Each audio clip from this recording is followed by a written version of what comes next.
Après 2 ans d'absence, la cérémonie des trophées des sports a réuni vendredi soir dernier à Luçon un joli parterre de sportifs. 186 candidats issus d'une vingtaine de clubs étaient nominés dans 9 catégories, représentant les 3 niveaux, départemental, régional et national, en individuel et en collectif, mais aussi catégories loisirs, bénévolat et encadrement sportif. Une belle soirée donc entrecoupée de différentes animations, comme ici les Dagues du Cardinal, au service et en l'honneur de ces sportifs qui portent haut les couleurs de la ville tous les week-ends. D'où d'ailleurs l'importance et la nécessité même de les récompenser. Pour montrer que sur notre ville de Luçon, nous avons des sportifs donc, qui défendent les couleurs de la ville, donc parfois au-delà du département, au-delà de la région et donc au plan national. Donc c'est très important et on verra ce soir, ne serait-ce qu'au niveau national, que nous avons pas mal de candidats. Et puis il me paraît normal aussi de pouvoir récompenser, entre autres nos jeunes, tous nos jeunes qui ont eu d'excellents résultats depuis 2 saisons. Je pense que c'est vraiment à la fois les valoriser, mais aussi les booster pour continuer donc, à progresser et puis pour l'année prochaine peut-être les récompenser dans une catégorie supérieure.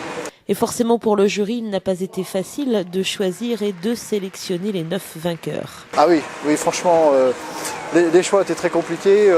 Donc nous étions un jury d'une quinzaine de personnes issues donc, de la commission sport de la ville de Luçon et de l'office municipal des sports, plus les animateurs sportifs, les animateurs du service jeunesse et sport. Ouais, franchement, c'était très très difficile puisque nous avons sur certains candidats donc, des résultats qui sont équivalents.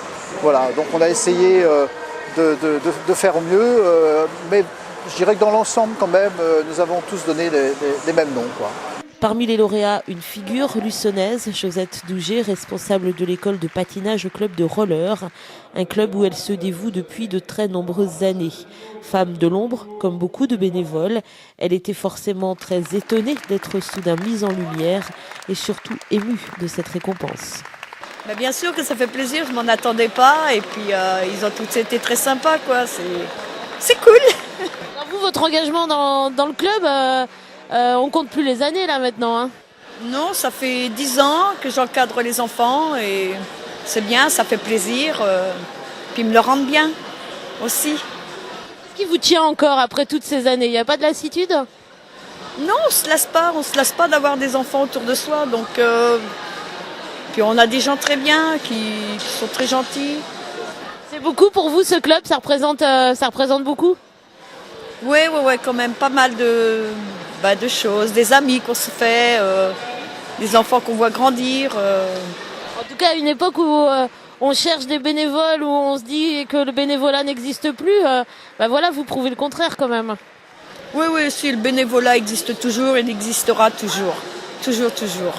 Cette soirée a donc récompensé, outre Josette Douget, Lucille Roy, championne de Vendée cadette de triathlon, l'équipe Excellence féminine de handball, 2e de son championnat départemental, Vadim Deslandes, champion régional cadet de cyclisme sur route et sur piste, l'équipe cadet de judo, 3e de la coupe régionale, Alexis Chupot, vice-champion de France en boxe française et membre de l'équipe de France, l'équipe cadet de karaté, 3e du championnat de France kata et vainqueur de la Milan Cup. En loisirs, victoire de l'équipe adulte d'apprentissage à la natation. Et en bénévolat, c'est Jean Poiblot, secrétaire du Vendée Luçon Football et bénévole depuis 50 ans, qui a reçu le trophée.